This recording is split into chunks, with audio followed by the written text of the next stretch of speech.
Calma, hoje é sexta. Bom dia, professor Luiz. Tudo bem com o senhor? Opa, eu não consigo te ouvir? Bom dia, Lucas. Está me ouvindo? Opa, consigo te ouvir. Eu vou te deixar como o anfitrião da sala, tudo bem? É, o colega Germano, ele não vai entrar?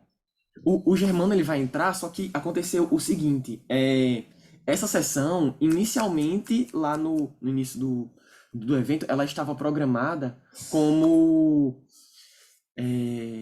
como presencial. Então, eu acabei de falar com ele no telefone e ele está se conectando, ele está entrando no virtual, porque ele veio aqui para a FEA para fazer, para tocar essa sessão. Ah, Então, ele já está entrando, vai demorar só alguns instantes. perfeito. E qual é a recomendação do SEMEAD? A gente aguarda, Perfeito. toca. Não, se chegar o horário, professor, o senhor já pode iniciar. Mas eu vou tentar me encontrar com ele presencialmente aqui para passar as instruções e auxiliar, no que for possível. Quem Tudo vai bem? passar os vídeos? Ah, essa é uma boa questão. Muito provavelmente eu vou ter que fazer isso, professor, Ah, enquanto ele não chega. Tudo bem? maravilha. Vamos ver quem já chegou. Mas obrigado, viu, Lucas, pela atenção, hein? Deixa Você eu. está em todas as sessões, hein, Lucas? É, como, Diga. como parte do time da organização, eu tenho que ficar, digamos, segura um prato aqui e segura um outro lá. Eu posso Tá. fazer o seguinte, professor, como eu preciso dar o suporte para ele aqui presencial, eu poderia te passar os links aqui pelo chat e o senhor conseguiria abrir? Acredito que sim. Deixa eu ver aqui. Vai. Bom dia, Ana Paula. Bom dia, Pedro. Bom dia, Bom Michele. dia. Bom dia, Leandro. Satisfação em conhecê-los. Bom dia. Bom dia a Parabéns, todos. parabéns por estarem aqui também. Já vamos iniciar. Questão tecnológica aqui. Eu vou te passar aqui pelo chat. Esse daqui é o primeiro, é o do Pedro, Joselice e do Ariel. Tá? Aí o segundo, É a ordem de apresentação já? Uhum. Aí o segundo aqui é o da Aline e da Ana Paula. O terceiro é o do Leandro Rodrigo, do professor Antônio. Antônio e Antônio, temos dois Antônios. Sim. Ah, da UFRN. Eu fiz a graduação lá. É. Meus conterrâneos. Pronto, eu já te encaminhei aqui, professor, pelo chat,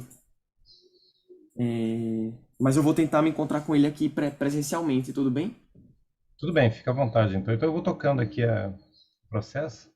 Perfeito. Eu peço desculpas em nome da organização, por ter esse contratempo, mas conseguimos montar um plano B aqui. Não, tranquilo. Vamos, já podemos começar então, né, Lucas?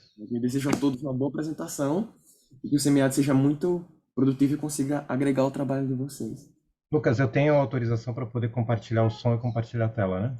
Isso. Assim que o senhor apertar no botão verde de compartilhar a tela, logo no canto inferior esquerdo vai aparecer dois botões, que um deles é o de compartilhar o áudio da tela.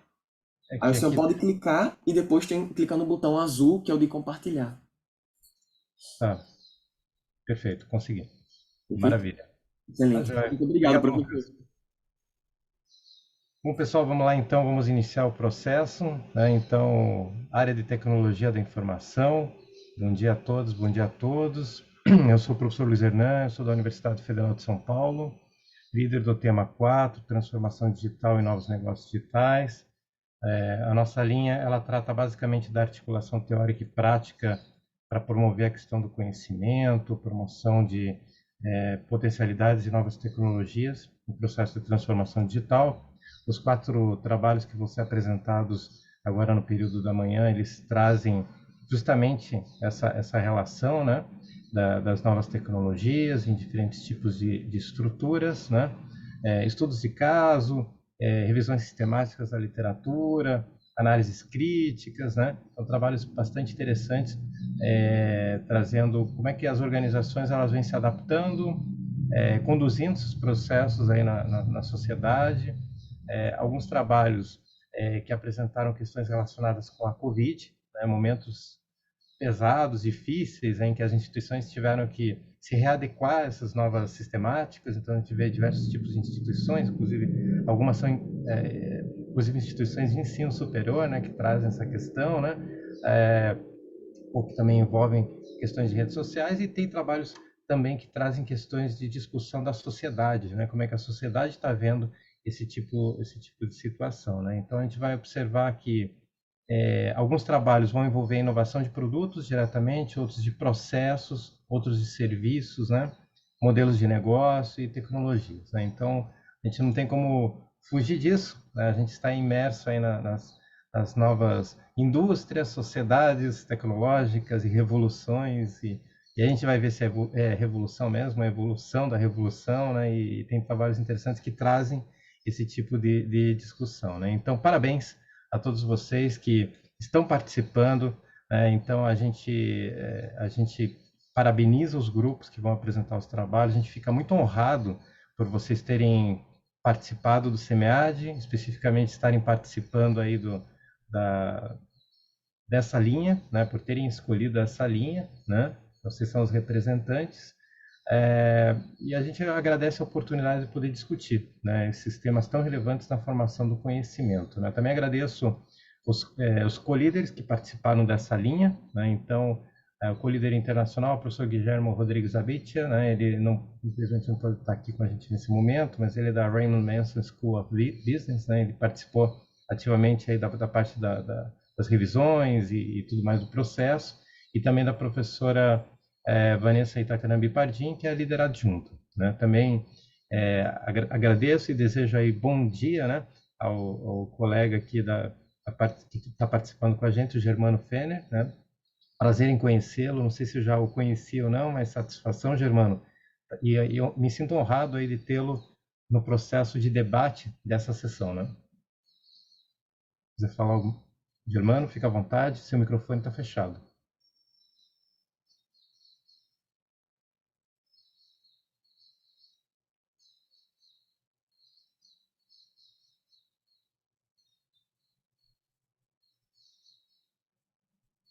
Germano, eu te vejo, mas não te ouço.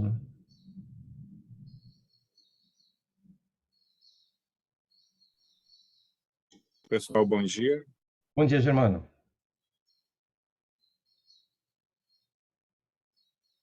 Fica tranquilo, tudo certo. Eu estou aqui dentro da fé, Sim. mas a conexão está muito ruim hoje. Tá. Bom, o Lucas ele fez uma recomendação, eu vou executar os links por aqui, né? E a gente vai iniciando então o processo. Daí no final de cada apresentação, Germano, eu passo a bola para você para fazer os comentários, o debate, para iniciar o debate, e eu faço comentários no final da sessão. Podemos fazer dessa forma? Tudo bem?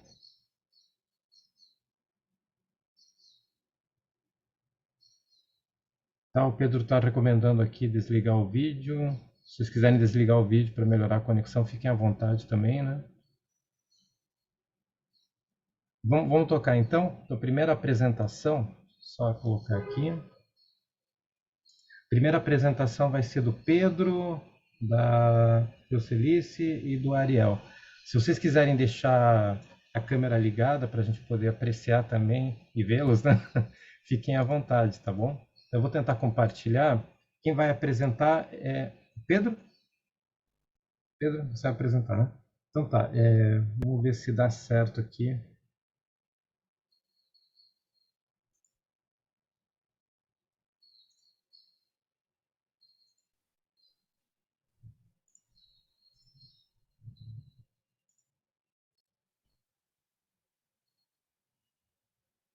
Vocês estão vendo a tela? Estamos sim, professor. Sim. Estão vendo a tela da apresentação, né? Isso. Tá bom, eu vou executar só o início, só para ver se o som está saindo bem, e aí eu volto e a gente começa em definitivo. Olá, meu nome é Pedro Henrique Gil Cabral. Eu vou apresentar para vocês o artigo. Sai o som? Sim, senhor. Sim. Perfeitamente. Então vamos lá, então vamos dar início aqui às apresentações. Então, a primeira apresentação, reconfiguração dos processos organizacionais a partir dos comentários nas redes sociais, né? Então, Pedro, Jocelice e Ariel, tá bom? Vamos lá? Olá, meu nome é Pedro Henrique Gil Cabral. Eu vou apresentar para vocês o artigo Reconfiguração dos processos organizacionais a partir dos comentários nas redes sociais. A parte introdutória, então, a gente destaca o aumento expressivo, né, da internet, né, igualmente aumentou o uso das redes sociais, que atualmente conta com mais de 4,6 bilhões de usuários entre pessoas físicas e empresas, e com isso a dinâmica da comunicação entre empresas e seus stakeholders, né, foi modificada, tornando-se mais rápida e pública. Além disso, né, até por ser pública, ela fica exposta ao escrutínio desse público, né, sujeitando-se às amplificações de desaprovação que são geradas, né, nas redes sociais. O que, por sua vez, gera pressões sobre os processos de trabalho da empresa, né, como redirecionamento dos recursos para atender demandas de curto prazo, em detrimento até das demandas de longo prazo da empresa, as demandas estratégicas, né. Tal situação é observada não somente na esfera privada, como também na esfera pública, né, o que motiva, né, só na seleção da empresa Transurb, que é uma empresa de transporte público da região metropolitana de Porto Alegre, para realizar esse trabalho. Frente, né, a essas pressões oriundas das redes sociais que afetam a organização e modificam seus processos, a gente propõe a seguinte questão de pesquisa: como as empresas públicas brasileiras, prestadoras de serviços, reagem às pressões por responsabilidade geradas por seus stakeholders no contexto das redes sociais. Com o objetivo, então, a gente busca verificar como os processos organizacionais das empresas públicas brasileiras são reconfigurados em razão dos comentários postados por seus usuários, stakeholders, dos serviços nas redes sociais, né, das empresas. Para isso, então, a gente desenvolveu um estudo qualitativo e descritivo, sendo a coleta dos dados realizada a partir de documentos e através de entrevista. A coleta documental foi a partir da rede social Instagram, onde a empresa mantém perfil desde 8 de julho de 2013. A data da coleta foi 14 de junho de 2022 e o período considerado para essa coleta foi de 1º de janeiro a 13 de junho de 2022, já considerando, né, o pós-pandemia. O total de postagens analisadas foi de 180. E para a coleta da entrevista, né, para a coleta via entrevista, a gente entrevistou o gestor responsável pela comunicação da empresa e responsável também pelo gerenciamento das redes sociais. E o roteiro foi elaborado a partir das atividades difrativas identificadas em Karuna Karan e no material coletado no Instagram.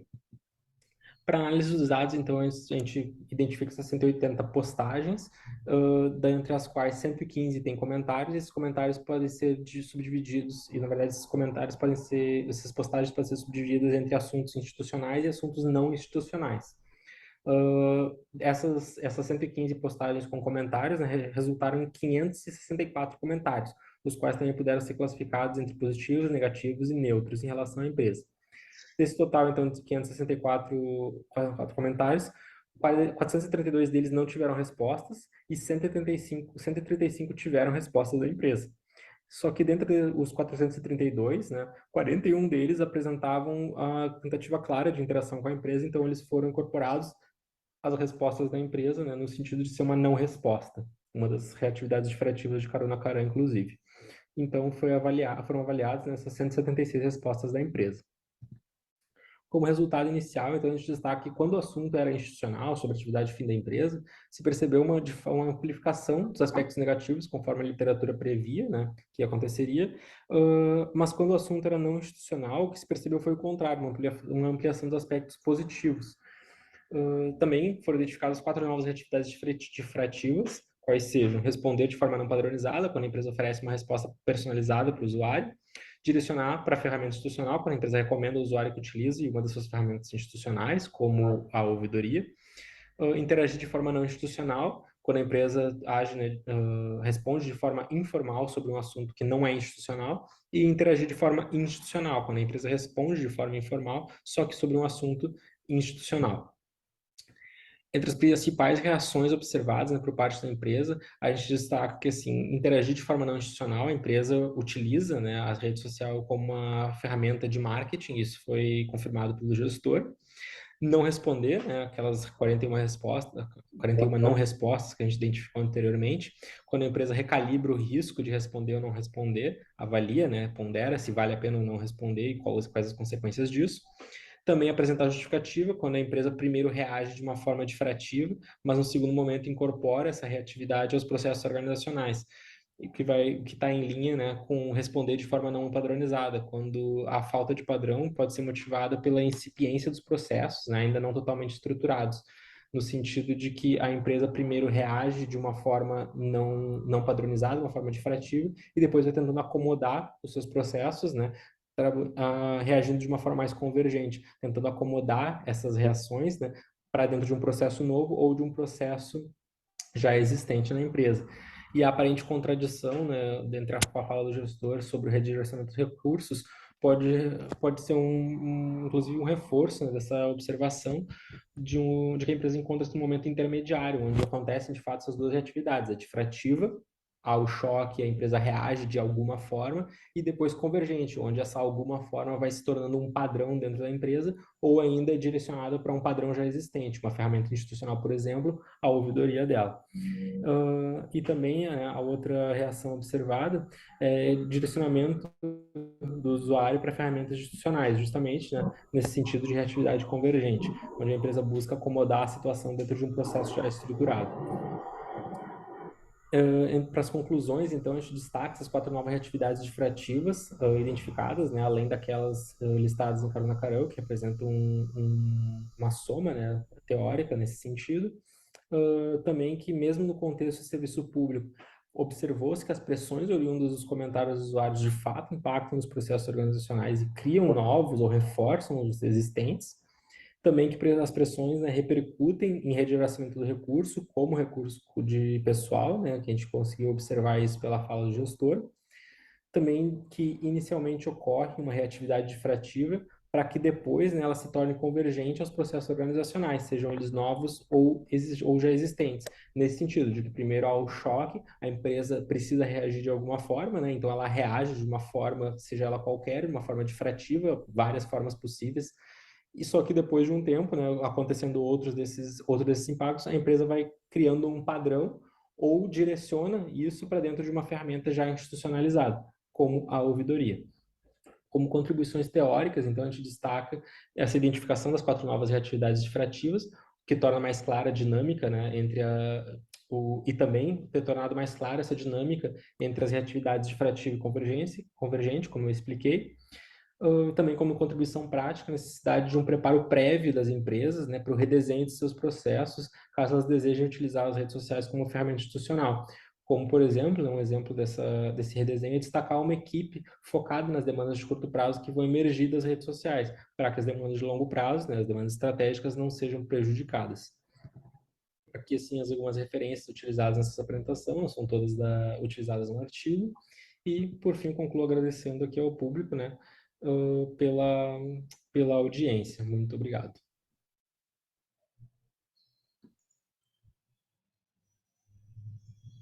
Muito bem, cancelei agora a apresentação, só estamos nós, né? O nosso debatedor, o Germano está na sala? Acredito que não, professor. Não, ele está com problema, que ele está direto da fé, né? Está tentando se conectar. Bom, vamos tocar então. Vamos tocar as discussões. Vamos fazer alguns breves comentários a partir de cada uma das apresentações, né? Então, parabéns aí, Pedro, pela apresentação. Você Obrigado. foi o que também estava à frente da gravação do vídeo, né? Então, parabéns para você. Federal do Rio Grande do Sul, né? A Jocelice, da Unicinos, né? E o Ariel, da Universidade Federal do Rio Grande, né? Isso, né? Do Rio Grande do Sul também. Todos, eu e o Ariel do Rio Grande do Sul e a Juscelice da Unicinos. Nossa, que Rio Grande do Sul, legal. Então, parabéns a todos vocês. Muito bom vê-los e revê-los novamente em mais um SEMEAD, né? Então, você traz questões bastante importantes. Eu vou fazer alguns comentários e logo na sequência eu vou passar para os colegas aqui, né? Temos aqui Ana Paula, temos Michele, temos Leandro, né? Antônio, colegas que também daqui a pouco vão estar apresentando aí seus trabalhos.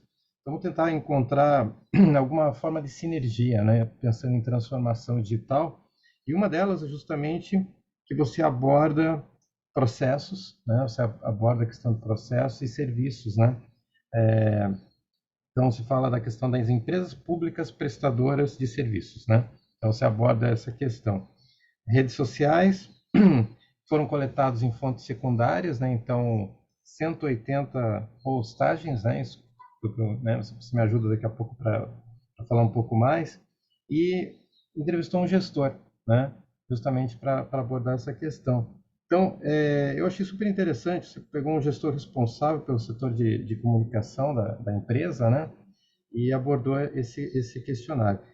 Pessoal, aqui a gente tem a apresentação, o tempo é muito curto, né, exíguo, né? E vocês, com certeza, dedicaram muitas horas, muito tempo para desenvolver esse trabalho. Então, fiquem bem tranquilos, né? Para abordar aquilo que vocês acharam mais interessante no processo. Então, Pedro, eu gostaria que você me falasse um pouco dessa questão da escolha nas redes sociais das postagens. Como é que foi feita a escolha das postagens? Fiquei imaginando a questão visual, né? Como é que as postagens elas foram escritas, como é que elas foram apresentadas. Eu não sei se no trabalho de vocês apresentam a parte visual também das postagens, né? Que às vezes pode dar algum tipo de conotação, alguma coisa, por exemplo, alguma imagem, alguma coisa que tenha sido colocada, né? E fala um pouco da questão do gestor, como é que foi a escolha do gestor? No final você falou que ocorreu um processo de divergência também, né? Então, se você pudesse abordar mais, pelo menos essa primeira parte, né? E tudo bem? Pode falar, fica à vontade.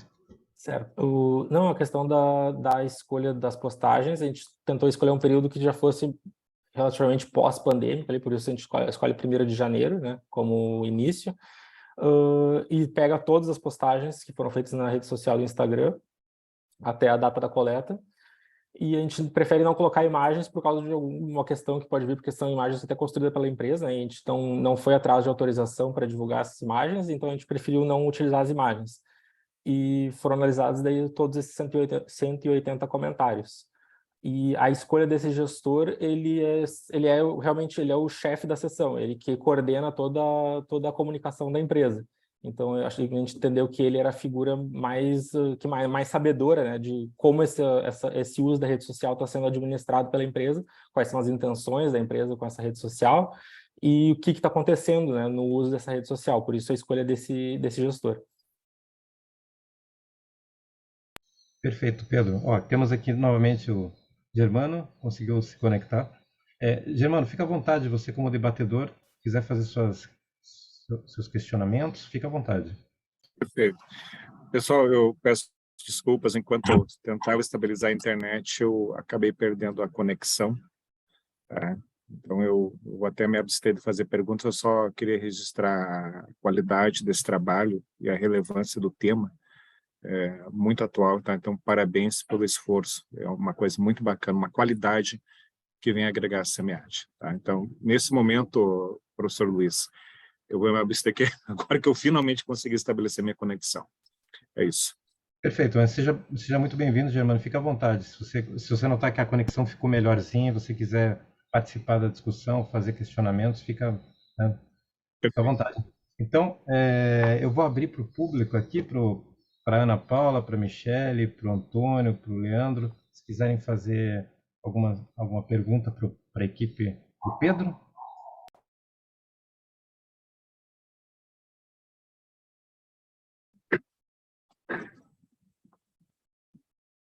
Eu tenho um comentário só a fazer da minha própria apresentação, não da própria apresentação, mas do estudo em si, enquanto o pessoal vai se animando, que o senhor comentou ali dos principais, né, de destaques, alguma coisa assim, e o meu cachorro está querendo participar da discussão também.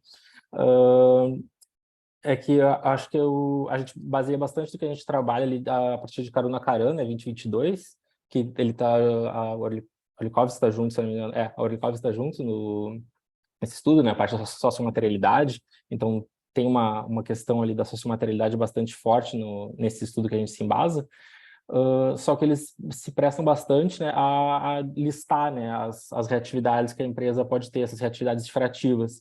né, que são essas que se espalham, né, de alguma forma a empresa vai respondendo, responde de qualquer jeito, seja o jeito que for. E acho que a gente conseguiu uma coisa interessante, foi em observar e talvez traçar uma maior clareza entre como essas reatividades se tornam convergentes, ou seja, as pressões institucionais, até podia ter feito um link com a teoria institucional, talvez seja um avanço nesse sentido, isso vai se convergindo e vai se tornando um processo estabilizado dentro da organização. O que de fato pode acontecer, que a gente observa ali, né, que a gente supõe, né, que esteja acontecendo com a empresa, justamente isso, nesse momento de intermédio, assim, colocou a rede social para funcionar, está vendo como a coisa está funcionando e está adaptando seus processos ali, vai reforçando outros que já existem, né, daqui a pouco uma reclamação direciona para a ouvidoria, que é o canal já existente, ou se alguma resposta precisa ser dada ali de imediato, vai criando um processo, né, para responder aquela demanda imediata. E também aquela questão de que, de fato, né, essas demandas imediatistas prejudicam as demandas de longo prazo, né, que o entrevistado ali, o gestor, ele comenta. Acho que esse seria o destaque que eu daria, assim, para o estudo. Perfeito, perfeito. Bom, vamos... Eu queria fazer uma pergunta aqui, professor Pinochet, para o Pedro Henrique. Fica à vontade. Deixa eu abrir a câmera aqui também, né? Pronto.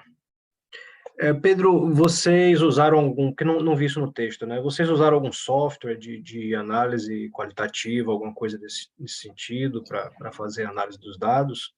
Ou foi feita de forma mais, utilizando ferramentas mais, menos de análise qualitativa, como planilha, seja lá o que for? Não, a gente não avançou muito na análise de conteúdo, né, para extrair muito significado, assim, mais profundo das mensagens. A gente usou mais a questão de classificação entre positivas, negativas e neutro. A gente acabou usando aí só o Excel, a gente não avançou para dentro do NVivo para ver alguma questão mais profunda, assim. Entendi. E eu concordo contigo, tá? Uma teoria para ajudar a classificar ou analisar melhor esses dados, acho que ajudaria bastante. O trabalho está muito bom, tá? Parabéns, gostei. Eu gosto também, tive alguns trabalhos também de análise de dados tirados de mídias sociais e acho que sempre tem alguma coisa interessante lá, tá? E se você sacar a mão de alguma teoria, certamente vai te dar mais respostas, mais interessantes. E teoria institucional, por causa das pressões externas, sim, talvez ajude também. Mas, enfim, parabéns, eu gostei do trabalho. Obrigado, professor. Muito bom o comentário do Antônio. Mais alguém gostaria de fazer alguma pergunta, algum questionamento? Pedro, eu vou te fazer mais uma, depois a gente vai ter mais tempo para fazer uma discussão mais abrangente, aí, para poder revisitar novamente os trabalhos, né? Pensando nas contribuições do seu trabalho, você chega lá no final com 4 novas reativas difrativas, né? Essa é a contribuição, assim, o ganho, o achado do seu trabalho, essa categorização, esses subagrupamentos que você trouxe com base na teoria que você formulou? Acho que é uma delas, talvez a que seja menos relevante, assim, eu diria, mas acho que seria uma delas, que são essas as 4 que se somam às várias deles, são algumas de carona a carona ali, são 4 principais e 2 delas se subdividem em algumas outras específicas. Eu diria que daí as principais mesmo seriam a questão de que a empresa tem que ter um preparo, não é simplesmente abrir uma conta no Instagram, no Facebook e achar que isso é trabalho de marketing, porque isso pode sair pela culatra mesmo, isso pode, como já prevê a teoria, né, isso pode amplificar comentários negativos e questões negativas em relação à empresa, né, xingamentos, muitas pessoas usam a rede social como uma fonte de extravasar suas frustrações, né, em relação às empresas, inclusive. Então, ter esse cuidado ao querer entrar para dentro de uma rede social, não é simplesmente entrar e pronto. E também essa questão, né, que eu comentei antes da reatividade difrativa passando para convergente. Eu acho que esses são os pontos principais. Não que, né, não seja uma contribuição, eu acredito, a essas 4 novas, mas não destacaria elas como uma cereja do bolo. Tá bom. Tá joia, então. Perfeito, obrigado pelo esclarecimento. Acho que isso você tem que reforçar lá na discussão e nas conclusões, né? Justamente isso, porque quando eu li no primeiro momento, eu vi um destaque muito grande para essa parte, né? e vi depois que você fez um trabalho muito maior. Até na questão do recorte, né? Quando a gente vai colocar o artigo, né? A gente tem que separar algumas partes, né? Então acho que vale a pena fazer um destaque maior. Mas parabéns, com certeza foi um trabalho intenso, muita análise, como o professor Antônio colocou agora há pouco, né? Talvez utilizar softwares, né, futuramente para fazer alguma análise um pouco diferente, né? Camutec, NVivo, Atlas TI, tem tanta coisa aí no mercado, né, que possa ajudar a organizar um pouco, de uma forma diferente, talvez, os dados, né? Mas parabéns, parabéns, Pedro, parabéns, colegas. Vamos em frente, então, vamos para o segundo trabalho.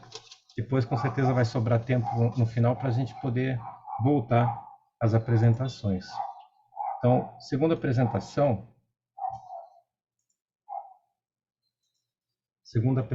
que eu tenho aqui no link colocado. Peço desculpas se eu pulei alguém. Tá? É Aline e Ana Paula. Isso, Tudo bem? tudo bem. Então, quem vai apresentar é Ana Sou Paula. eu, Ana Paula. Isso. Joia, bom dia, Ana Paula. Seja bem-vinda Bom aqui. dia. Deixa eu fechar. Só um minutinho. Compartilhando o som. Perfeito. Vocês estão vendo a apresentação? A mesma coisa, eu vou iniciar, né, para ver se o som está saindo e logo na sequência eu volto, tá? Eu sou Ana Paula da Silva. Tudo bem? Saiu? Ok. Tudo certinho. Maravilha, então. Agora vamos nós. Eu sou Ana Paula da Silva Farias, da Universidade Federal Rural de Pernambuco, Unidade Acadêmica de Serra Talhada. Vou apresentar o trabalho A Transformação Digital no Instituição de Ensino Superior, que tem também como autora Aline Gomes da Silva. As organizações têm utilizado as tecnologias digitais para mudar a forma com que realizam as suas operações e ofertam os seus produtos e serviços, com o objetivo de melhorar a experiência do cliente e se diferenciar de seus concorrentes. Esse processo de transformação digital, ele foi impulsionado, no caso da educação superior, na pandemia, principalmente com a publicação da portaria 343, de 17 de março de 2020, onde o Ministério da Educação tornou possível substituir as aulas presenciais por atividades remotas com a adoção do ensino remoto emergencial. Observando esse contexto, esse trabalho tem como objetivo identificar quais as estratégias de transformação digital foram implementadas pela Faculdade de Integração do Sertão durante a pandemia para assegurar um ensino remoto emergencial aos seus alunos. Entender a transformação digital como uma atividade que leva os gestores de uma organização a reavaliar as necessidades de seus clientes e recriar os seus modelos de negócio, utilizando o que há de mais recente em termos de tecnologia, para se diferenciar dos concorrentes. E entendendo também que a tecnologia ela é utilizada nesse processo com o objetivo de melhorar o desempenho dos negócios e se adaptar à nova realidade, tornando as empresas digitalizadas mais eficazes e eficientes. Esse trabalho utilizou como base, né, o modelo de estratégia de transformação digital de Matt, Hess e Balian. E esses autores falam que a transformação digital ela pode ocorrer em qualquer tipo de organização, independentemente de sua área de atuação, e pode ser analisada a partir de 4 dimensões: a utilização das tecnologias, as mudanças na criação de valor, as mudanças estruturais e os aspectos financeiros. Essa pesquisa era do tipo exploratória e descritiva. Para o embasamento teórico do trabalho foi feita uma pesquisa bibliográfica, considerando os documentos dos últimos 3 anos, né, sobre transformação digital nas instituições de ensino superior, transformação digital em período de pandemia, a transformação digital no Brasil, na educação e o ensino superior em tempos de pandemia. Então, foram feitas buscas a partir desses argumentos de pesquisa. O procedimento técnico utilizado é o estudo de caso, né? Foi realizado na Faculdade de Integração do Sertão, localizada na cidade de Serra Talhada, que é no interior de Pernambuco, sertão de Pernambuco. A coleta de dados ocorreu no mês de novembro de 2021, onde foram entrevistados 2 componentes da organização, a partir de entrevista semi-estruturada, que foi gravada e depois transcrita, com o diretor-geral e acadêmico da instituição e o profissional de TI que foi contratado no período da pandemia. A análise de dados foi feita a partir da técnica de análise de conteúdo, de Bardhan, e utilizou como categorias as categorias, né, utilizadas no modelo adotado, que é a utilização da tecnologia, a criação de valor, mudanças estruturais e os aspectos financeiros. Em termos de resultado, é interessante pontuar que todo o processo de transformação digital na IES foi conduzido pelo seu diretor-geral e acadêmico, que é o gestor, é um líder e que tem acesso às questões financeiras e de demandas institucionais, né? Em termos das categorias, a gente tem da utilização da tecnologia o destaque para a criação do ambiente virtual de aprendizagem próprio da instituição, denominado FIS Aulas Online, e também o reforço da internet com links dedicados para a operacionalização do sistema, né, para facilitar o acesso remoto e para que o sistema ele ficasse estável e não caísse tanto em termos de acesso de docentes e discentes. A IES procura, nesse sentido, obter competência tecnológica, né, e tem trabalhado na definição de seus próprios padrões e soluções. Então, essa é uma das categorias e a conclusão que foi tirada em relação a essa categoria. Em relação à criação de valor, a FIS ela começou a ofertar o ensino telepresencial, que não existia. Todos os seus cursos eles são presenciais até o momento, né? Houve uma estruturação de estudos de filmagem, investimento em 2 bibliotecas virtuais e a disponibilização de 2 ilhas virtuais de atendimento aos discentes. Então, o que a gente conseguiu identificar é que a IES utilizou as tecnologias digitais, né, para se adaptar rapidamente ao cenário de pandemia e do ensino remoto emergencial, detectando oportunidades de inovação e de competição no mercado. Em termos de mudanças estruturais, houve a criação de novas formas de disponibilizar os documentos, que antes eram físicos, passaram a ser virtuais, e novos canais de atendimento, tanto ao discente quanto ao docente. Mudança na composição da equipe de TI, né? Novos profissionais foram contratados no período mais difícil, na construção do ambiente virtual e para outras operações. E também houve uma mudança no vestibular, que a prova passou a ser corrigida, né, com a ajuda da inteligência artificial. O docente ele corrige, mas também tem o apoio da inteligência artificial. Com as mudanças também houve a necessidade de treinamento, né, para docentes e discentes, para lidar com o ambiente virtual, para identificar, assim, para indicar qual seria a melhor forma de procedimento para uma determinada situação. Então, foi feito treinamento, a demanda maior para os docentes que ainda alguns não estavam muito familiarizados com a questão do remoto no ensino. Em termos de aspectos financeiros, a IES precisou fazer investimentos em hardware, em software e na contratação de profissionais para viabilizar suas estratégias de transformação digital. Foi passado nas entrevistas que não houve problema em termos de recursos financeiros, o que precisou ser comprado, o que precisou ser feito, foi feito. Então, entende-se que a FIS utilizou estratégias de transformação digital que permitiu explorar a tecnologia disponível no mercado para construir seus próprios padrões, e isso mudou a formatação de alguns de seus processos, principalmente aqueles que tinham contato direto com o discente. Entende-se que o core business não foi alterado, mas foi trabalhado de uma forma que possibilitou a IES agregar valor a partir da oferta de novos serviços, como o vestibular e o ensino telepresencial. Obrigada.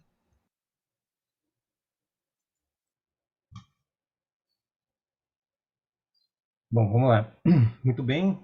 Parabéns, Ana Paula, que fez a apresentação, que está aqui. Parabéns, Aline, também. Estendo aí os parabéns para a Aline. Vocês são representantes da Universidade Federal Rural de Pernambuco. Exato, exatamente. Então, parabéns aí pela apresentação, pelo vídeo, pelo artigo. Tema interessante. Vou falar um pouco, eu vou passar depois para ver se o Germano já, como é que está a questão da conexão, né, Germano?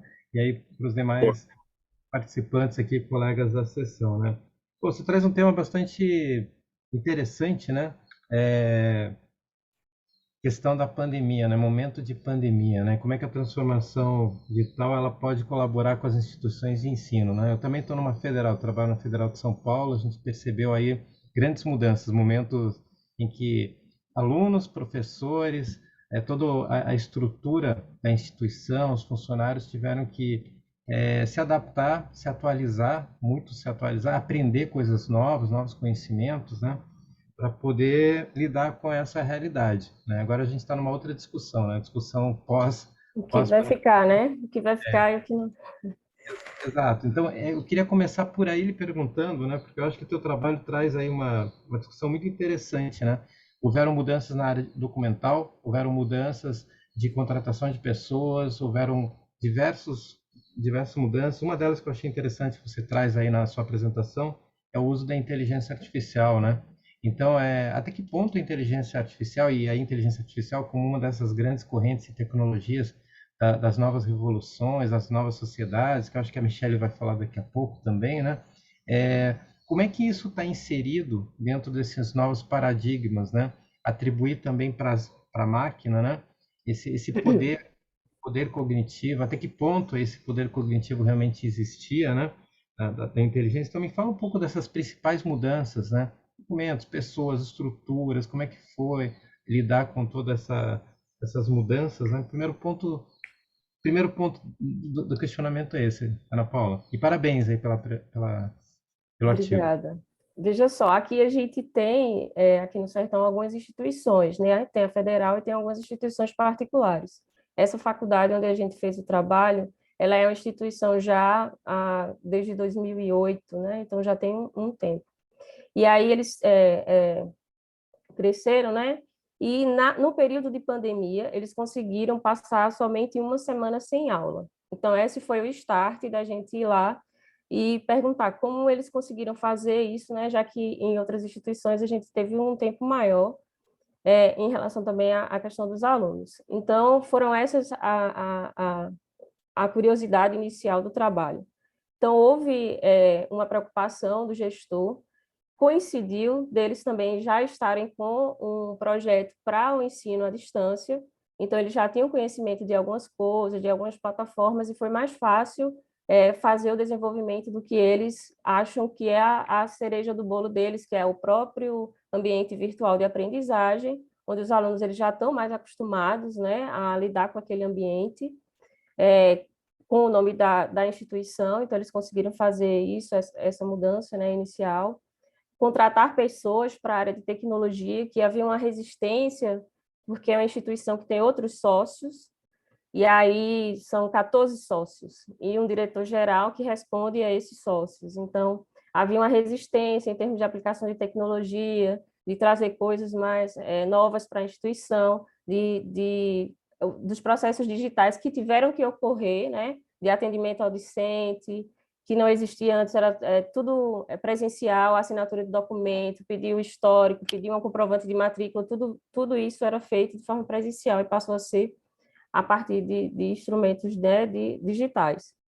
E a questão da inteligência artificial também foi uma das coisas que a gente questionou, como é que pode corrigir a redação, né? Porque faz o vestibular e a partir da redação. Então, existe uma estrutura, né, de introdução, desenvolvimento e conclusão, e a partir dessa estrutura que é passada, configurada, as redações que não passam por esse primeiro, vamos dizer assim, por essa primeira análise da inteligência artificial, ela é excluída, e só as outras que passam por essa estruturação, né, que foi feita pela instituição, vai para o professor.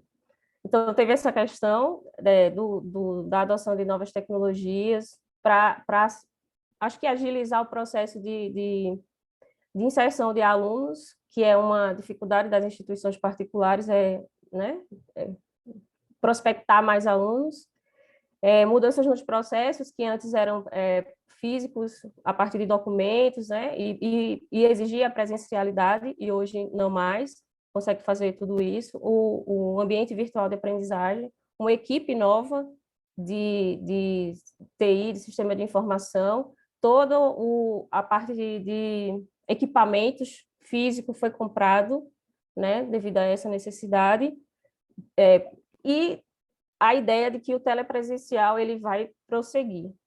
É uma coisa que eles vão utilizar.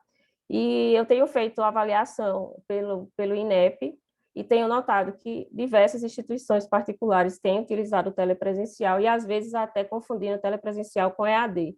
Então, eu acho que essa é uma das coisas que a gente vai ter, né, para frente, a existência do telepresencial como opção para aquele aluno que ele não consegue nem sempre estar em sala de aula, ter a transmissão ao vivo e ele conseguir acompanhar. Então, eu acho que esses foram os principais. Perfeito, muito obrigado aí pelas respostas. Fiquei até pensando como é que seria esse aplicativo, essa tecnologia para corrigir as redações do vestibular, né?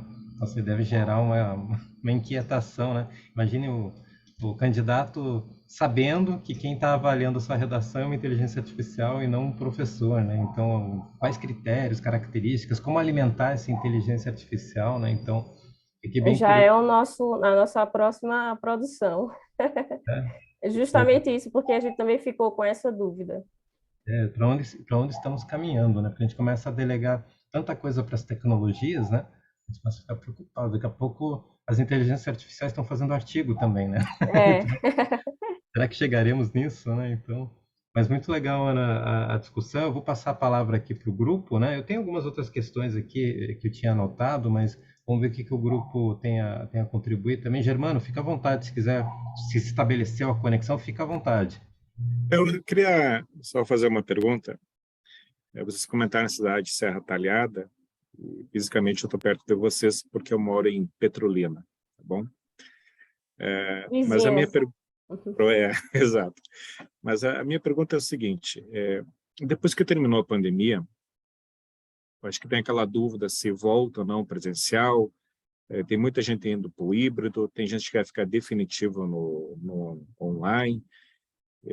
Na visão, nessa pesquisa, não sei se vocês chegaram a ter essa percepção, mas se a gente começar a olhar para o horizonte dos próximos anos, eu acho, tá, e aí que eu quero trocar uma ideia com vocês, que a educação no Brasil nunca mais vai ser a mesma. Eu acho que aquele formato 100% presencial, talvez ele venha existir para os cursos de medicina, odontologia, eu acho que o curso de engenharia, eu fico muito preocupado com aqueles cursos de engenharia 100% EAD, muito preocupado, tá? Eu acho que tem cursos que ele, pelo menos, ele tem que ser presencial, pelo menos uma parte, tá? Mas essa pesquisa, assim, perguntando para vocês, o que vocês enxergam no futuro? Tá? Ele vai voltar aquele presencial? Ele vai ser um híbrido? O que a pesquisa mostra para vocês, esse trabalho aí? O que ele ajuda vocês nesse horizonte aí? Nessa instituição especificamente, o telepresencial ele é o caminho, né? Porque a gente tem o que aqui? Você mora em Petrolina, deve ser parecido.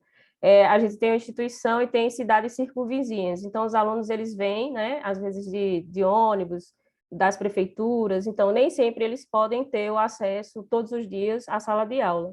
Então, o telepresencial, com a transmissão ao vivo, naquele dia que o aluno ele não consegue estar na sala de aula presencialmente, ele vai ter o acesso à informação, ao conteúdo, né? O grande problema que eu tenho visto é o pessoal confundir o telepresencial com EAD. Então, é preciso estabelecer, né, os critérios que já existem do EAD e aquilo que pode ser utilizado no telepresencial. Não fazer a confusão dos conceitos e de como vai ofertar, né, as atividades. Mas eu creio que o telepresencial ele vai caminhar. Parabéns pelo excelente trabalho. Concordo com a Ana Paula. Acho que os nossos trabalhos, né, a gente vai ver daqui a pouco, eles caminharam por caminhos ali muito parecidos e, como foi comentado,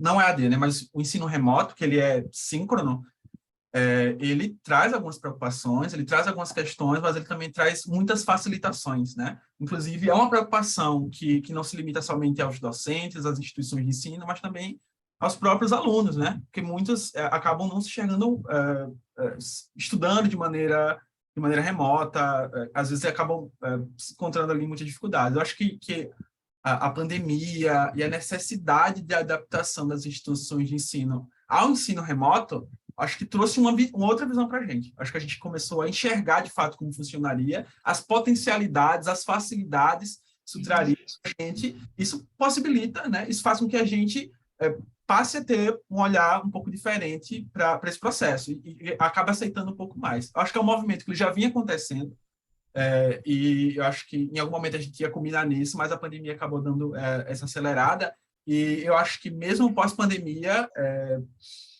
independentemente de a gente estar voltando, presencial ou não, acho que algumas coisas ficam e algumas questões elas acabam sendo potencializadas. Perfeito, muito bom. Muito bom os questionamentos que o Germano trouxe para a discussão, né? E as características dos cursos também, né? Tem curso que você falou da engenharia, né? Fiquei pensando, puxa vida, tem tanto curso que necessita da prática, né? Então, realmente é bem complicado pensar se tudo vai algum dia ou não, ou de que forma isso poderia, né? A inteligência artificial, a gente fala dos gêmeos tecnológicos, né? Twins, né? Digital twins, né? Será que isso seria uma realidade ou não? Mas bem bacana. Obrigado aí também, Leandro, pelas colocações, né? Tem tudo a ver realmente com o seu trabalho. Daqui a pouco, né? Em breve tem essa discussão. Mais alguém gostaria de colocar alguma coisa? Pedro, Michele, Antônio? Alguma questão do Eu queria trabalho? comentar uma coisa, junto na linha do Leandro, eu acho, é Leandro, né? É, Leandro. A questão dos alunos.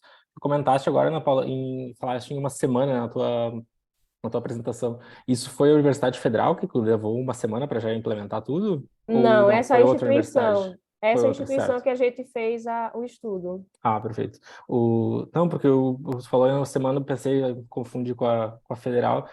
Eu até pergunto como é que foi na Federal de vocês, porque aqui na URGS, pelo menos, a questão da pandemia escancarou, né, a questão de realidades desiguais dos alunos, né, porque a gente perdeu um semestre e meio, estamos recuperando a passos lentos, né, a organização de semestres, mas uma preocupação muito grande foi com a questão da acessibilidade dos alunos, né? Como fazer os alunos acessarem as aulas, porque muitas vezes eles tinham um celular antigo, que não comportava o aplicativo para... A gente usa o Moodle aqui, não comportava o aplicativo, o acesso à internet era precário, e daí todas essas questões foram bem impactantes, assim, eu até me surpreendi, talvez na realidade uma universidade, uma faculdade particular, né, seja um pouco diferente, mas eu imagino um pouco rápido demais, uma semana para ter tudo online, assim, acho que essas questões principalmente envolvendo a qualidade do ensino e quem está conseguindo receber esse ensino, né, para a gente aqui foi bem complexo.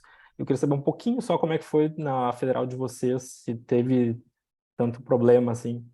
Estamos ainda com esse problema, né? Colocando os períodos ainda. A gente iniciou 2022 Então, para você ter uma ideia de como demorou, o processo foi o mesmo: compra de chip, compra de aparelho, notebook, para aquelas pessoas que não têm acesso. Aqui no interior a gente ainda tem uma dificuldade maior de acesso.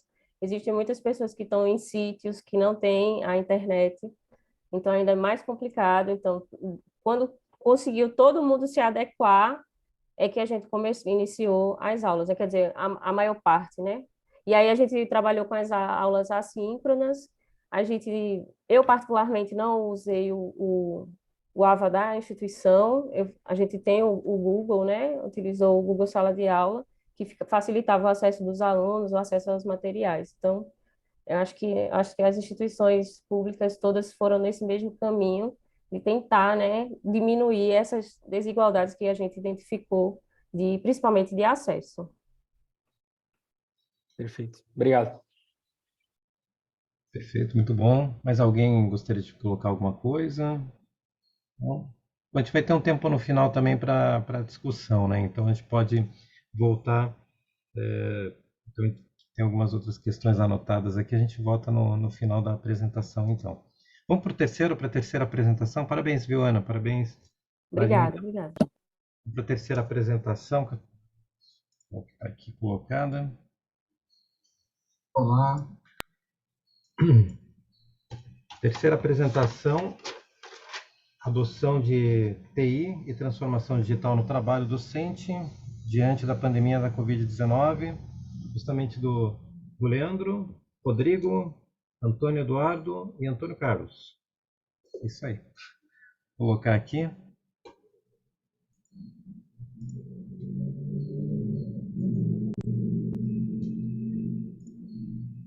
Estão vendo minha tela? Vou iniciar aqui o som, dando um ok, eu volto. Olá, espero que estejam bem. Tudo bem? Então, conseguiram ouvir? Sim. Sim. Então, vamos iniciar então a apresentação. Olá, espero que estejam bem. Meu nome é Leandro Davidson de Lima e hoje eu vou falar um pouco sobre o trabalho Adoção de Tecnologia da Informação e Transformação Digital no trabalho docente durante a pandemia Covid-19, cujos autores, além de mim, foram Rodrigo César Reis de Oliveira, Antônio Eduardo de Albuquerque Júnior e Antônio Carlos Araújo Valença. É possível afirmar que nos últimos anos tem ocorrido um movimento de crescimento da transformação digital e, consequentemente, da adoção de tecnologias da informação em diversos setores da sociedade. E esse movimento ele tem causado mudanças no modo como os indivíduos e organizações agem no que se refere ao consumo, comunicação, relacionamento e também ao modo como a gente ensina e a gente aprende. Ou seja, esse movimento ele também afeta diretamente os modelos educacionais. Durante a pandemia Covid-19, devido ao distanciamento social e outras medidas de segurança, o Brasil aderiu ao ensino remoto síncrono emergencial, tendo em vista a impossibilidade das aulas serem ministradas presencialmente. Devido a isso, a transformação digital e a adoção de tecnologias de informação, que já estavam acontecendo no meio educacional, elas foram potencializadas, levando em consideração seu papel crucial no processo de adaptação da educação à pandemia. Todo esse contexto de adaptação, ele resultou em mudanças no comportamento, rotinas, métodos e perfil dos docentes. O presente trabalho, ele visa analisar como a adoção de tecnologias de informação e a transformação digital influenciaram nesse processo. O referencial teórico da pesquisa ele se divide em 4 partes. A primeira parte ela refere-se aos conceitos e efeitos da transformação digital e a adoção de tecnologias da informação na sociedade e na vida dos indivíduos, no dia a dia das organizações. A segunda parte ela discorre sobre o papel da transformação digital e a adoção de tecnologias da informação na educação durante a pandemia e as mudanças, adaptações, efeitos e possibilidades que isso acabou trazendo.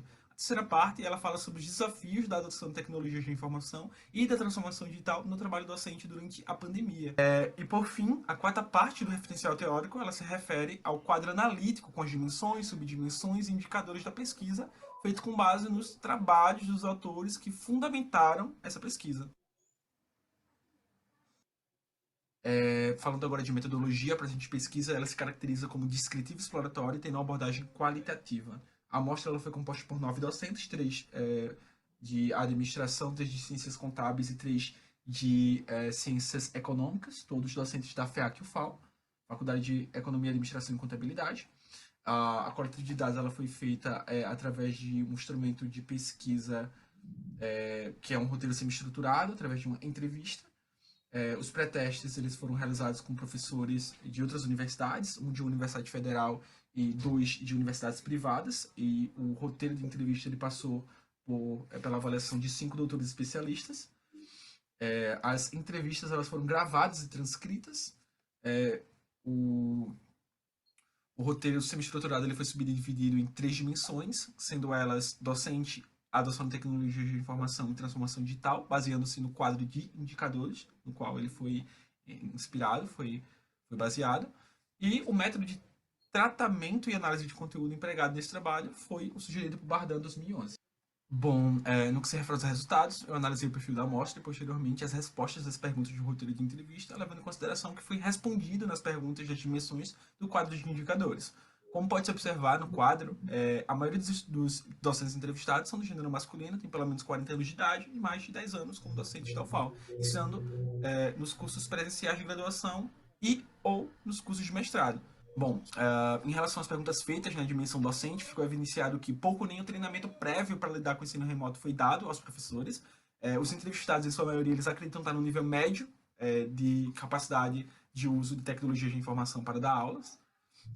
Houveram mudanças nos processos de execução e planejamento das aulas, devido a essa transição da aula presencial para a aula remota. Falaram também que as principais dificuldades que eles encontraram ao mudar do presencial para o remoto foi a falta de interação dos alunos durante as aulas e a perda do contato olho no olho. Entre os principais benefícios relatados pelos docentes, eles citaram a possibilidade de poder usar sites, vídeos, informações diversas, programas e até mesmo trazer convidados para as aulas remotas, o que antes era muito difícil nas aulas presenciais. Além disso, os entrevistados falaram também sobre sobrecarga de trabalho ocasionada por esse novo modelo de trabalho e também sobre o desenvolvimento de novas habilidades a partir dessa nova realidade. A admissão à DTI evidenciou que as TICs mais usadas e recomendadas pelos entrevistados, pelos docentes entrevistados, para o uso no trabalho docente remoto foram, em relação ao software, o Moodle, que é o ambiente virtual de aprendizagem, o Google Meet, seria um software de videochamadas, software específico das disciplinas, o YouTube para vídeos e também alguns sites. Em relação a hardware, citaram os computadores pessoais e também notebooks, celular e microfone. E em relação à rede, citaram somente internet. Além disso, ainda na dimensão adoção de tecnologias de informação, ficou evidenciado também que o período de isolamento aliado ao trabalho remoto trouxe algum tipo de prejuízo à saúde física e mental dos docentes. E que as principais diferenças que eles enxergaram entre as aulas remotas e presenciais foram basicamente o aumento da falta de interação dos alunos, a falta de feedbacks, o distanciamento dos alunos e também a falta de contato presencial, tanto com os alunos quanto com os colegas da universidade. Em sua maioria, os docentes eles acreditam que as tecnologias de informação têm um papel fundamental para o ensino remoto. Com base nas respostas dos docentes nas perguntas da terceira dimensão, referente à transformação digital, observou-se que os professores acreditam que a tendência é que se adote cada vez mais na educação as tecnologias de informação, os métodos e as ferramentas descobertas durante esse período remoto, mesmo no ensino presencial, além de um possível ensino híbrido também na educação. Além disso, os professores apontam que, uma vez que as aulas começaram a ocorrer de forma remota, houve uma mudança no comportamento dos alunos, principalmente em relação à diminuição do comprometimento, engajamento e participação dos mesmos. Essa dimensão também evidenciou que os docentes eles enxergaram mudanças nos seus próprios comportamentos, afirmando que eles passaram a se aproximar mais das tecnologias de informação de forma significativa, além de que passaram a ser mais flexíveis e ter mais paciência com os alunos, considerando as dificuldades que eles sabiam que os alunos estavam enfrentando naquele momento. Por fim, essa dimensão ainda evidenciou que os professores enxergam a pandemia Covid-19 como um fator impulsionador da adoção de tecnologias de informação e transformação digital em todos os setores da sociedade, e em especial na educação, no trabalho docente e nos métodos de ensino-aprendizagem. Bom, diante do que foi apresentado, pode-se concluir que a Covid-19 influenciou fortemente o trabalho docente, acelerando a transformação digital no meio educacional, gerando a necessidade de que os professores aderissem às tecnologias de informação para que fosse possível administrar as aulas e dar andamento às suas demais obrigações profissionais. Tal fato, consequentemente, trouxe adaptações e mudanças nos métodos, conteúdos, ferramentas e outros aspectos voltados às aulas e demais atividades do trabalho docente, além da alterações de comportamento, saúde e percepções dos professores acerca da adoção de tecnologias da informação e transformação digital. Essa aqui foram algumas das principais referências que foram usadas durante o trabalho. E é isso. Muito obrigado. Foi um prazer apresentar um pouco do que foi feito para vocês.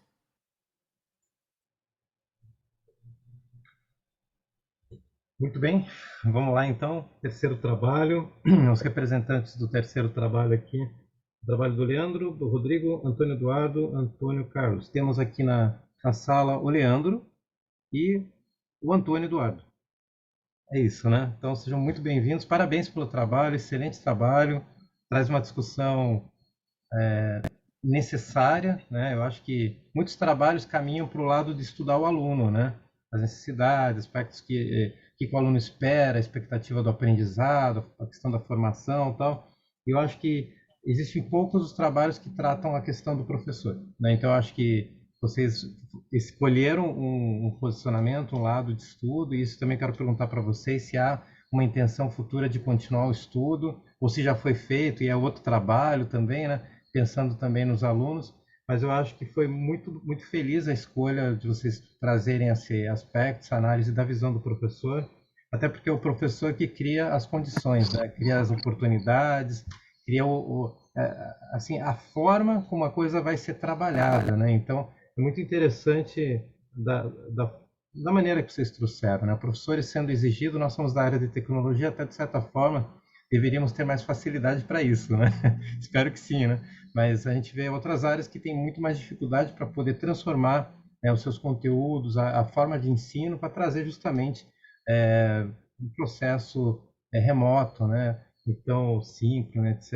Então, parabéns aí ao posicionamento, processo, gostei do trabalho, né? Gostei, todos os trabalhos aqui da sessão são muito interessantes, são complementares, complementa muito o trabalho da Ana, também são dois trabalhos que tratam questões parecidas, né? E a questão dos docentes, né? Como é difícil fazer os alunos ligarem as câmeras, né? Não sei se vocês tiveram essa situação também, né? E ter esse processo de interação mais contínua. A gente está colocando o computador na frente do aluno que ele pode fazer um monte de coisa, né? Pode ir para o Facebook, pode fazer de tudo, né? Então, será que ele está realmente lá com a gente, né? Então, eu mesmo tive que utilizar alguns dispositivos, mesa digitalizadora, fazer vídeo, animações, etc. A gente tem que tentar encontrar formas como recursos gamificados, etc., para poder interagir melhor com os alunos, né? E eu gostei do trabalho, realmente bem bacana. E eu vou fazer uma pergunta só e eu vou passar para o público para fazer os comentários, questões. Vocês falaram da questão dos pré-testes, né? Vocês poderiam falar um pouco da questão dos pré-testes, da escolha dos professores, como é que foi o critério de escolha dos professores, né? Poderiam falar um pouco sobre isso? Claro, professor, claro. Essa pesquisa, ela teve o nosso roteiro semi-estruturado baseado no quadro de indicadores que foi montado para o trabalho, com base nos artigos que fundamentaram aí o trabalho, e isso resultou em 3 dimensões que se dividiram aí em 22 indicadores. Para cada indicador desse, a gente tinha uma pergunta. Então, o pré-teste, a gente buscou usar o pré-teste como uma maneira de fazer com que essas perguntas elas se conectassem entre si e que convergissem para o alcance ali do objetivo da pesquisa, que é entender, né, todo esse contexto, né, do trabalho docente durante esse período de pandemia. Então, a gente escolheu professores de outras universidades, claro, mas a gente não abordou somente universidades federais, também a gente pegou um professor de uma universidade privada para entender, né, como que seria essa visão entre eles, o que resultou, o senhor falou, que a gente gostaria de entender qual a continuidade a partir disso, quais outros trabalhos que a gente gostaria de fazer, até a gente percebeu diferenças em relação à maneira como os professores das universidades federais responderam, os professores das universidades privadas responderam, que geraria uma mudança, né? Então a gente acaba voltando para o artigo da colega Ana Paula, que fala sobre a celeridade da universidade, de uma instituição de ensino privada, e a fala do nosso outro colega Pedro sobre um pouco da demora, um pouco da dificuldade ali numa instituição de ensino superior. Então, a gente meio que talvez seja um possível trabalho futuramente, mas voltando para a pergunta do senhor, acho que eu escolhi, junto com os demais colegas docentes de instituições de ensino superior,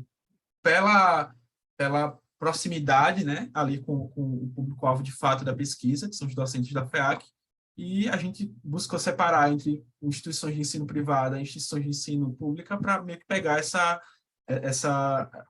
diversidade de instituições, para que elas convergissem ali num bom questionário, num bom instrumento de pesquisa. Perfeito, olha.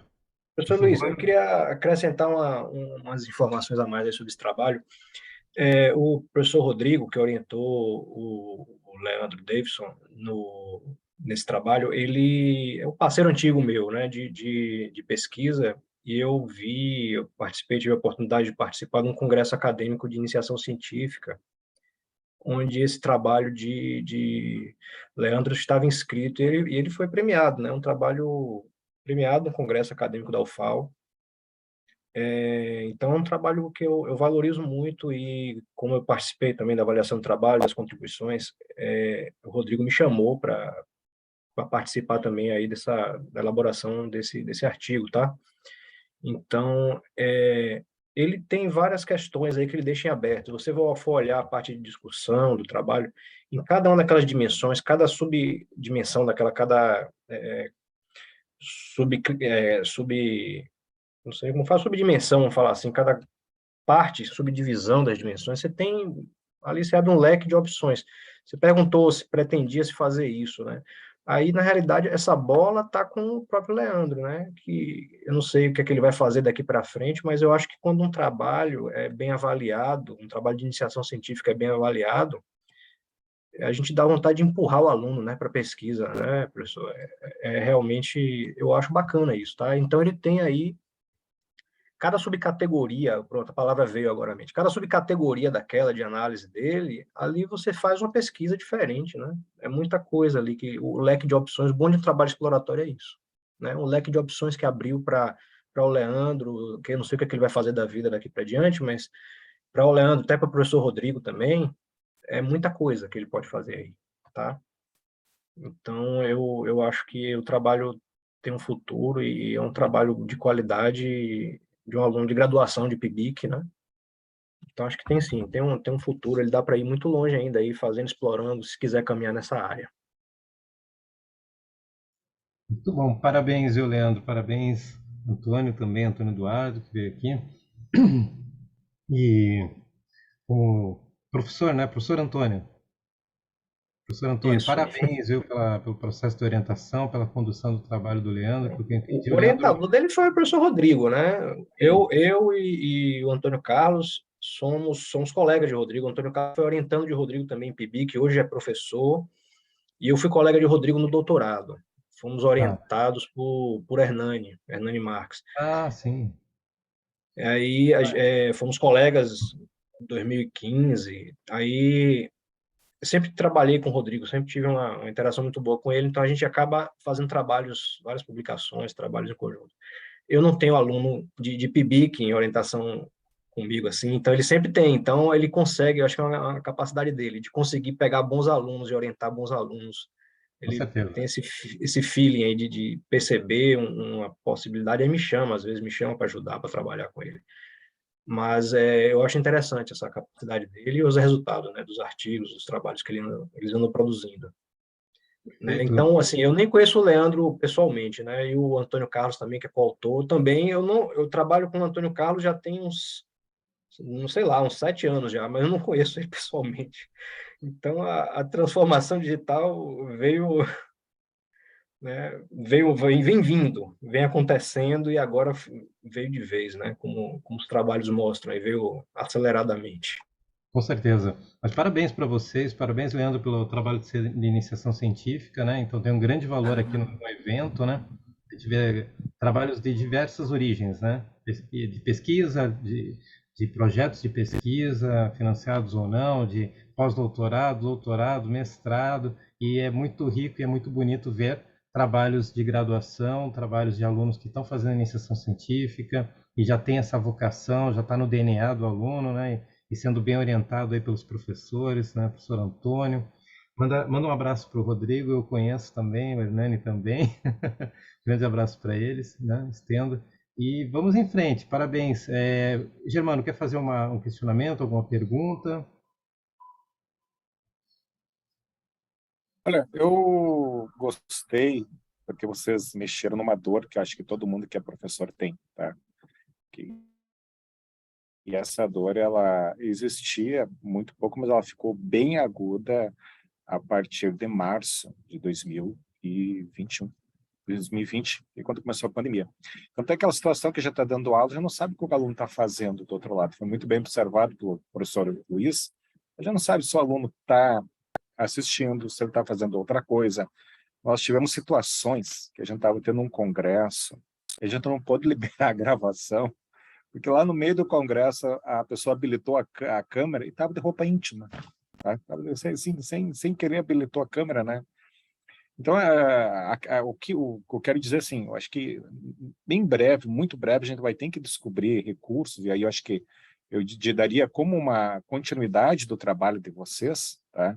Que técnicas que pode ser usada para acontecer o que está acontecendo aqui. Todo mundo com a câmera ligada, entendeu? Eu uso Kahoot, uso estratégias, coloco pergunta, mas acho que tem um campo muito grande para a gente saber como é que a gente faz acontecer o que está acontecendo agora. Todo mundo com a câmera ligada. Parabéns pelo excelente trabalho. Obrigado, professor. Isso aí. Vamos em frente, então. Parabéns mais uma vez pelo trabalho. Se der tempo, a gente volta a fazer os comentários, né? Vamos para o último trabalho da sessão, né? Que é o trabalho da Michele. Michele e Khadija? Dígia, sim. Khadija, legal. Então, compartilhar aqui minha tela com vocês. Então, próximo trabalho, Indústria 5.0, humanização, resiliência e sustentabilidade são as novas revoluções? Então, para discutir isso, Michele e Khadija, da Unicinos, né? Vou colocar aqui.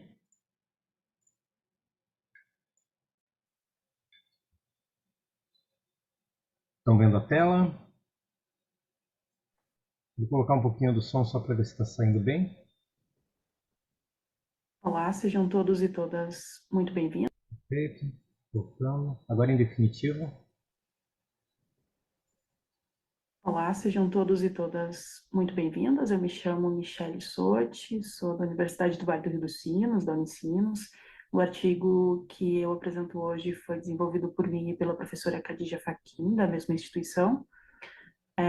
Esse artigo ele se desdobra em torno de uma pergunta de pesquisa que também dá título ao artigo, que seria Indústria 5.0, humanização, resiliência e sustentabilidade são a nova revolução. Nos últimos anos, a estrondosa e amplamente discutida quarta revolução industrial, aí atrelada ao conceito de indústria 4.0, trouxe consigo uma onda massiva de desenvolvimento tecnológico, novas formas de produzir produtos, prestar serviços, administrar processos, informações, etc.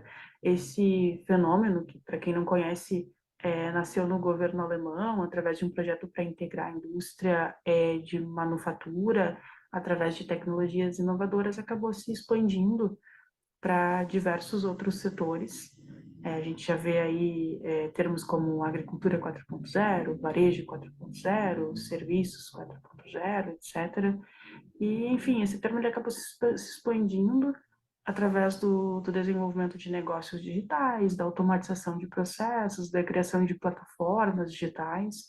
E nos últimos anos, no entanto, acabou surgindo um novo conceito, que é chamado de Indústria 5.0, ou Quinta Revolução Industrial, e esse conceito ele já surgiu trazendo consigo uma série de críticas, né, em torno dele. Então, explorando a literatura do campo de estudo, a gente vê que existem duas principais vertentes literárias que discutem o tema. De um lado, nós temos autores que dizem que nenhuma das revoluções industriais anteriores, essas que vocês veem aí na tela, tinham planos de ação ou objetivos de desenvolvimento sustentável, e por isso a indústria 5.0 ela é imprescindível, porque a quinta revolução industrial, de acordo com a literatura, ela é ancorada por três pilares, que seria a centricidade humana, a sustentabilidade e a resiliência. Em contraponto, tem autores que dizem que sim, embora num primeiro momento a indústria 4.0 ela tenha meio que se voltado ao aumento da qualidade, da produtividade, a maturidade do tema ao longo do tempo fez com que cada vez mais os olhares se voltassem, sim, ao desenvolvimento social, à resiliência e à proteção ambiental. Então, se trata de uma questão de maturidade da indústria 4.0 e não da incapacidade dela de ver esses pilares. A partir dessas contradições que existem na literatura, nós resolvemos explorar o campo de estudo e tentar responder, tentar dar sentido a essa discussão a partir da seguinte questão de pesquisa, né? A indústria 5.0 ela pode ser caracterizada como uma nova revolução industrial, de fato. Nós fizemos uma revisão sistemática da literatura, nos apoiamos aí em bases de dados como Scopus e Web of Science, para identificar artigos que são relacionados com o tema. Utilizamos o protocolo Prisma para dar robustez para o método e utilizamos o software bibliométrico VozWeaver para fazer uma análise de redes do tema. Vocês podem ver a figura aí com os passos do Prisma e os seus resultados. no slide. Sem entrar em muitos detalhes, então eu vou direto para os resultados. Essa nuvem de palavras que nós geramos mostra temas semelhantes entre indústria 5.0 e indústria 4.0, como internet das coisas, big data, inteligência artificial, blockchain e alguns outros. Então, primeiro resultado é que pelos principais temas não dá para distinguir os conceitos, a gente não vê diferença entre eles. E depois disso, lendo e discutindo os artigos do campo de estudo, a gente percebeu que a segunda vertente da literatura ela parece fazer um pouco mais de sentido e que, embora existam certas, vou chamar aqui de vulnerabilidades relacionadas à indústria 4.0, elas não parecem ser suficientemente fortes para justificar a criação de um novo e talvez prematuro conceito, né, que seria a indústria 5.0.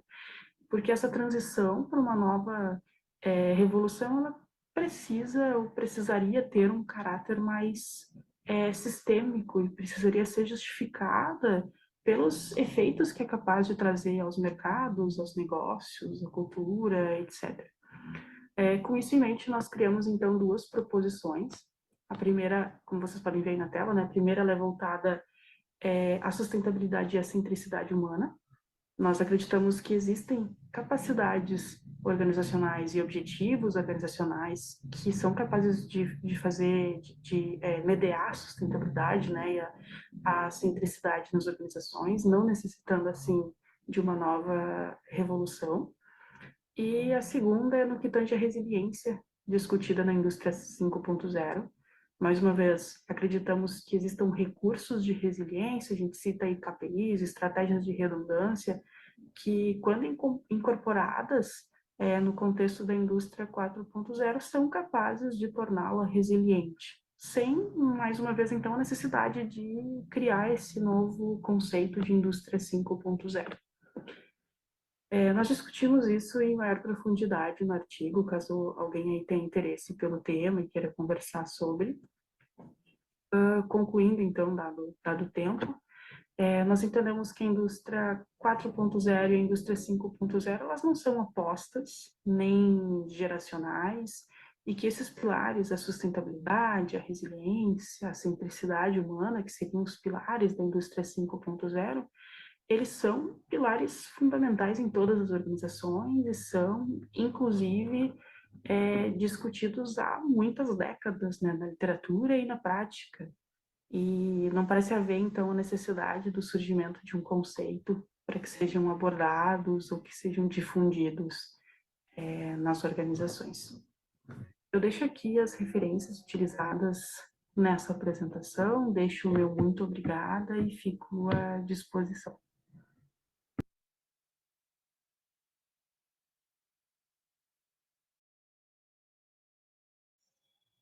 Muito bem, vamos lá. Tivemos a entrada da professora Violeta também. Professora Violeta, seja muito bem-vinda a essa sessão, do Lucas também, né?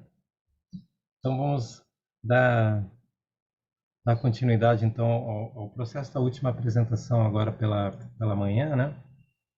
Então, a gente tem o trabalho da Michele e da professora Khadija, né? Então, parabéns pelo trabalho super interessante, traz uma temática para discutir alguns aspectos fundamentais quando a gente fala de novas tecnologias, novas mudanças tecnológicas, a transformação digital. Por um lado, caminha a tecnologia e, por outro lado, caminha o processo de adaptação, né? Nós, seres humanos, tentando nos adaptar a essas mudanças, né? E como é cada vez mais difícil, né? Daqui a pouco a gente já está competindo com muitas das tecnologias, né? A gente viu agora nos trabalhos anteriores que foram apresentados.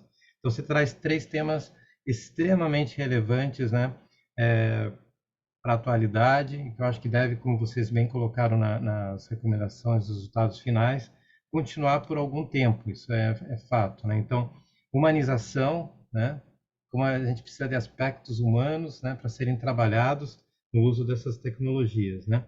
Aspectos relacionados com resiliência, quando a gente fala da questão da adaptação, né? Então, estamos nos adaptando todo dia a novos contextos. Quando a gente aprende uma tecnologia, já surge outra, né? E a gente novamente tem que ter esse ciclo aí de de desenvolvimento, de conhecimento, para a gente se adaptar, né? E a gente acaba tendo que se adaptar, às vezes, na marra, né? Como foi a questão da Covid, que os trabalhos anteriores muito bem apresentaram, né? E as pessoas tiveram que se adaptar frente a face aí às mudanças tecnológicas, etc. Então, face a situações difíceis, a gente tem a resiliência, né? Que traz uma contextualização muito bacana que o teu trabalho aborda, né? Que é essa adaptação a situações difíceis, né? E o que a gente busca dentro da indústria 5.0, e isso vai ser uma das perguntas que eu vou te fazer, é justamente esse processo de personalização, né? Toda a teoria, né, que você trouxe, né, e bem abordou, as teorias clássicas aí de indústria 5.0, fala disso, né? Personalização, como é que essas tecnologias estão sendo adaptadas, as diferentes formas de utilização delas, né? E nós estamos cada vez mais querendo ser tratados por nós mesmos, por os nossos nomes, os nossos gostos, as nossas preferências, e como é que as empresas vêm trabalhando essa personalização, customização de preferências, de gostos, né? De intenção, etc. Então, o teu trabalho ele traz uma análise, uma revisão sistemática da literatura. Parabéns pela apresentação do Prisma. As etapas estão muito bem trabalhadas, colocadas. Vocês foram utilizar o Voz Viewer, né? Conversa com outro trabalho que, inclusive, está em outra sessão, que é um trabalho da Érica, que também fez uma revisão sistemática da literatura, né? É bem interessante, depois eu posso passar para vocês se conectarem, né? Ela vai participar do Sapiens, e eu percebi que vocês duas fizeram trabalhos muito parecidos, né? Então, muito bacana. Me fala um pouco aí das suas dificuldades em relação em fazer esse trabalho, e essa continuidade de futuro, né? Como é que você vê essa expectativa das próximas revoluções que devem vir? Você falou até a quinta revolução. E agora, né? Para onde vamos? O que vocês sentiram? Vamos lá. Bom, quanto às dificuldades do trabalho, eu acho que o mais difícil é conseguir navegar e se posicionar dentre... Bom, quando a gente vai para a literatura, a gente vê opiniões muito polarizadas, né? Então, de um lado, tem pesquisadores que dizem que não existe indústria 5.0, eles até chamam em alguns momentos de indústria 4.0 plus, né? E tem outros que dizem que sim, que é 5.0 e não importa, e é a nova revolução.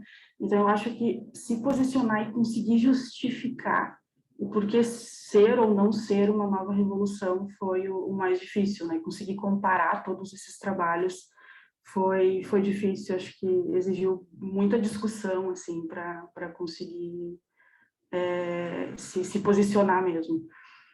Quanto a trabalhos futuros e principalmente conceitos, né, como esse da indústria 5.0, eu particularmente tenho uma preocupação quanto a isso, porque muitas vezes eu vejo o conceito de indústria 5.0 meio que como uma buzzword, assim, meio que como uma palavra da moda, né? Assim como a indústria 4.0 muitas vezes é usada e muitos outros conceitos. Se a gente for para a literatura, for numa Scopus, uma Web of Science, aí a gente já vai falar de indústria 6.0, indústria 7.0.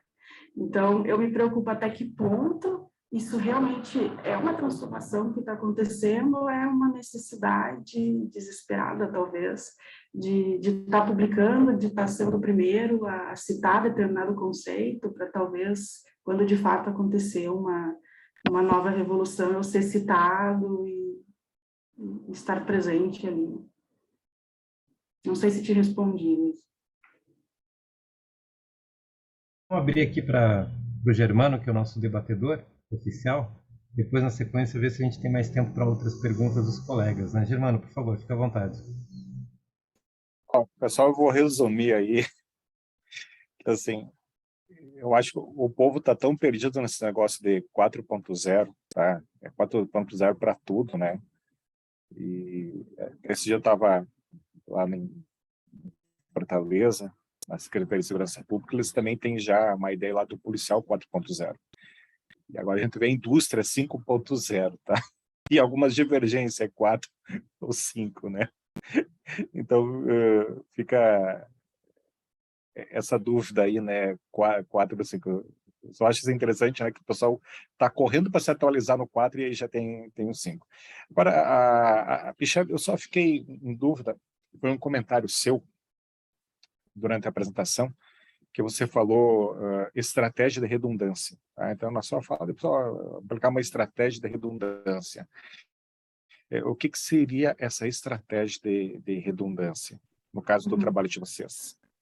Tá, quando a gente vai para a literatura falar de resiliência, né, uma das recomendações é justamente criar estratégias de redundância. Acho que a gente não cita exemplos sobre isso, não me lembro se a gente cita exemplos no artigo, mas seria justamente com questões que seriam críticas para a organização, criar algum tipo de estratégia, aí a depender da organização e do problema, para onde tu possa correr frente a algum problema, né, sei lá, alguma questão externa ou interna, alguma coisa que possa acontecer. Que a gente justifica que pode ser feito em qualquer empresa, né? Eu não pesquiso resiliência, mas para quem pesquisa e para quem conhece as teorias, é algo que pode ser feito, acredito que em qualquer empresa e sem a necessidade de eu ir ali e chamar isso de indústria 5.0. Germano travou aqui para mim, não sei se... Não, tá perfeito. Travou para mim também aqui. Aí, Germano?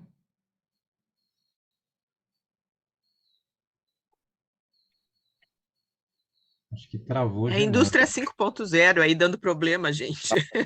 Claro. Professora Violeta, seja muito bem-vinda. Quer comentar também o trabalho? À vontade. então, Oi.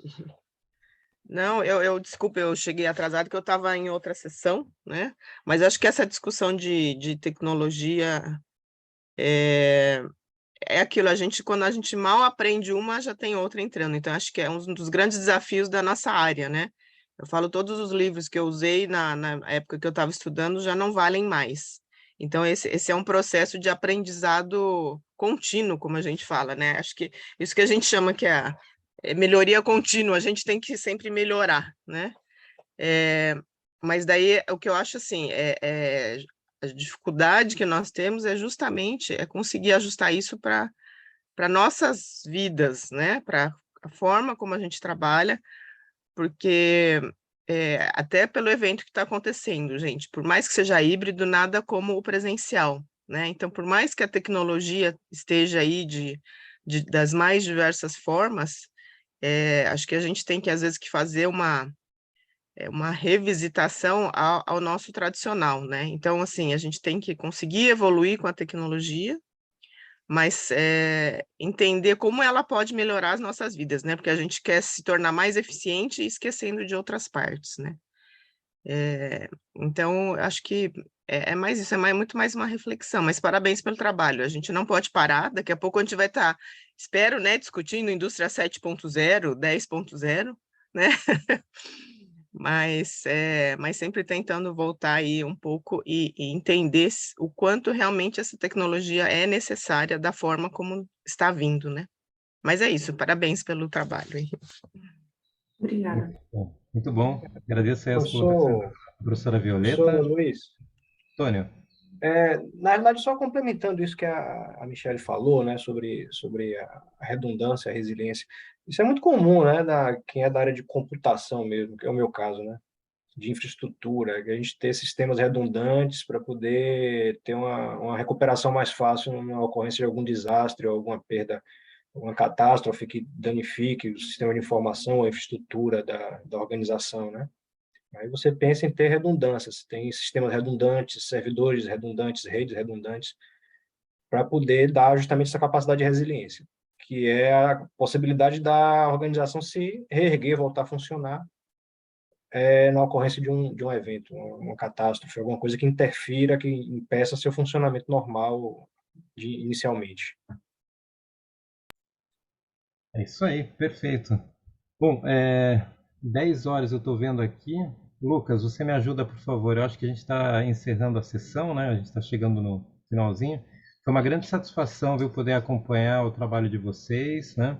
Parabéns pela participação, né? Trabalhos extremamente interessantes, ricos, que podem ser utilizados, aproveitados em sala de aula, para geração de novos conhecimentos. Vocês deixaram brechas nos trabalhos para continuidade, né? Então, estimulo vocês a continuarem fazendo essas pesquisas e, com certeza, vou poder contribuir bastante para novas pesquisas também, né? Novos pesquisadores, colegas que vão poder ler o trabalho de vocês e pensar em questões futuras, né? E muito interessante esse processo de inquietação aí. Eu acho que terminar agora com esse trabalho da Michelle, eu acho que foi excelente, porque é um processo de inquietação. Para onde vamos? O que estamos fazendo, né? Que a professora Violeta colocou, né? Para onde vamos, né, professora? Será que a gente vai para indústria 7, 8, 9, 10? Até quando? O que divide cada uma delas, né? Então, parabéns a todos. Obrigado por terem encaminhado para essa linha, né, de transformação, né? Espero que ano que vem encaminhem novamente, né, estimulem seus pares, seus colegas, para que a gente possa aí tentar ampliar o número de trabalhos dentro da nossa área de tecnologia da informação, tá bom? Então, um grande abraço a todos, fiquem bem, um ótimo final aí de evento, né? E nos vemos aí numa próxima oportunidade, tá bom, Lucas? Muito obrigado por toda a sua atenção e apoio também. Grande abraço a todos. Tchau, pessoal. Obrigado, gente. Um Perfeito. abraço. Parabéns. Muito tá? obrigado, professor. Eu gostaria só de deixar um lembrete para o pessoal que nós temos se vocês acessarem o Minha Agenda, lá vocês vão conseguir fazer a avaliação da nossa sessão. Tudo bem? Então, isso é muito importante, a resposta de cada uma das questões nos comentários de vocês, que a gente possa continuar melhorando o Congresso a cada vez mais, em especial porque nós estamos no modelo híbrido. Então, as dicas de vocês podem ser bem importantes para que no ano que vem nós consigamos fazer uma versão cada vez melhor do SEMEAD. Mas parabéns a todos e muito obrigado, professor Luiz, e a todos os participantes do evento. E eu peço desculpas de antemão por alguns contratempos que aconteceram nessa versão do SEMEAD, mas nós estamos aprendendo a cada sessão. Com certeza, faz parte do processo.